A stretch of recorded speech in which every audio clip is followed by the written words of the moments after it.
ರೈತ ಮಿತ್ರರೇ, ಈ ವಿಡಿಯೋದಲ್ಲಿ ಸ್ವರಾಜ್ 735 ಎಫ್ ಇ ಗಾಡಿನ ಮಾರಾಟಕ್ಕೆ ತಂದಿದ್ದೇನೆ. ಬನ್ನಿ, ಗಾಡಿ ಬಗ್ಗೆ ಮಾಹಿತಿ ಸಿಗುತ್ತೆ. ವಿಡಿಯೋ ಕೊನೆಯಲ್ಲಿ ಗಾಡಿ ಓನರ್ ನಂಬರ್ ಕೂಡ ಸಿಗುತ್ತೆ. ಆದ್ರಿಂದ ಯಾರು ಕೂಡ ವಿಡಿಯೋ ಸ್ಕಿಪ್ ಮಾಡದೆ ಕೊನೆ ತನಕ ನೋಡಿ. ಇನ್ನು ಸ್ಕ್ರೀನ್ ಮೇಲೆ ಇರೋದು ಗಾಡಿ ಓನರ್ದಲ್ಲ, ಯೂಟ್ಯೂಬರ್ ನಂಬರ್ ಇದು. ಈ ನಂಬರ್ ಯಾಕಂದ್ರೆ ನಿಮ್ದು ಕೂಡ ಸೆಕೆಂಡ್ ಹ್ಯಾಂಡ್ ಅಲ್ಲಿ ಇದೇ ತರ ಯಾವ್ದಾದ್ರು ಗಾಡಿ ಮಾರಾಟಕ್ಕಿದ್ರೆ ಈ ನಂಬರ್ಗೆ ವಾಟ್ಸಾಪ್ಗೆ ಫೋಟೋಸ್ ಕಳಿಸ್ಕೊಡಿ. ನಿಮ್ಮ ವಾಹನದ ವಿಡಿಯೋ ಕೂಡ ಯೂಟ್ಯೂಬ್ ಮತ್ತೆ ಇನ್ಸ್ಟಾ ಪೇಜ್ ಅಲ್ಲಿ ಅಪ್ಲೋಡ್ ಮಾಡಿ ಕೊಡುತ್ತೇನೆ. ಬನ್ನಿ ವೀಕ್ಷಕರೇ, ಗಾಡಿ ಬಗ್ಗೆ ನೋಡೋದಾದ್ರೆ ಈ ಗಾಡಿ ಬಂದು ಸ್ವರಾಜ್ 735 ಎಫ್ ಇ ಗಾಡಿ. ಇದು 39 ಎಚ್ ಪಿ ಗಾಡಿ. ಮಾಡಲ್ಲು 2012. 2012 ಮಾಡಲ್ಲು, ಸಿಂಗಲ್ ಓನರ್ ಗಾಡಿ ಮಾರಾಟಕ್ಕಿದೆ. ಗಾಡಿ ನಾರ್ಮಲ್ ಸ್ಟೀರಿಂಗ್ ಅಲ್ಲಿ ಇದೆ. ನಾರ್ಮಲ್ ಸ್ಟೀರಿಂಗು ಮತ್ತೆ ಆಯಿಲ್ ಬ್ರೇಕ್ ಇರುವಂತ ಗಾಡಿ ಇದು. ಇನ್ನು ಟೈರ್ ಬಂದು ಹಿಂದೆ ರೀಬಟನು, ಮುಂದೆ ಕೇಸಿಂಗ್ ಟೈರ್ಗಳು ಗಾಡಿಗಿರೋದು. ಮುಂದೆ 2 ಕೇಸಿಂಗ್ ಇದಾವೆ, ಹಿಂದೆ 2 ರೀಬಟನ್ ಟೈರ್ಸ್ಗಳು ಗಾಡಿಗಿರೋದು.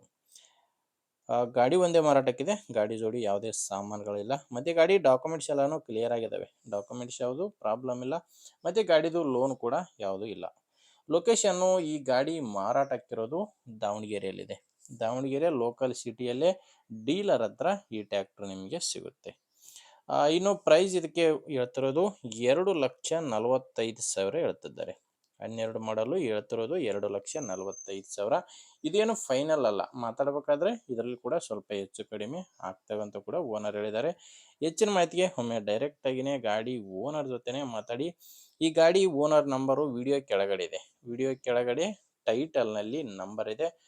ನಿಮಗೆ ಗಾಡಿ ಹಿಡಿಸಿದ್ರೆ ಡೈರೆಕ್ಟ್ ಆಗಿ ಓನರ್ ಜೊತೆ ಮಾತಾಡಿಕೊಂಡು ಪ್ಲೇಸ್ಗೆ ಹೋಗಿ ಕಂಡೀಷನ್ ಎಲ್ಲ ಚೆಕ್ ಮಾಡಿಕೊಂಡು ನಿಮ್ಮದೇ ಜವಾಬ್ದಾರಿಯಿಂದ ಗಾಡಿನ ಖರೀದಿ ಮಾಡಿ ಅಂತ ಹೇಳ್ತೇನೆ. ನಿಮಗೆ ಗಾಡಿ ಅನುಕೂಲ ಇಲ್ಲ ಅಂದ್ರೂ ಕೂಡ ಬೇರೆ ಯಾರಾದರೂ ತಗೊಳ್ಳೋರಿದ್ರೆ ಅಥವಾ ಮಾರಾಟ ಮಾಡೋರಿದ್ರೆ ದಯವಿಟ್ಟು ಅಂಥವ್ರಿಗೆ ವಿಡಿಯೋ ಶೇರ್ ಮಾಡಿ. ವಿಡಿಯೋ ಇಷ್ಟ ಆದರೆ ಒಂದು ಲೈಕ್ ಮಾಡಿ. ನೀವೇನಾದರೂ ಇವತ್ತೇ ನಮ್ಮ ಚಾನಲ್ ಹೊಸದಾಗಿ ನೋಡ್ತಾ ಇದ್ರೆ ಸಬ್ಸ್ಕ್ರೈಬ್ ಮಾಡ್ಕೊಳ್ಳಿ. ಇನ್ಸ್ಟಾಗ್ರಾಮಲ್ಲಿ ನೋಡ್ತಾ ಇದ್ರೆ ಫಾಲೋ ಮಾಡಿ. ಮುಂದಿನ ವಿಡಿಯೋದಲ್ಲಿ ಮತ್ತೆ ಇದೇ ರೀತಿ ಒಂದೊಳ್ಳೆ ಗಾಡಿ ಜೊತೆ ಮತ್ತೆ ಸಿಗೋಣ. ಅಲ್ಲಿವರೆಗೂ ನಮಸ್ಕಾರ.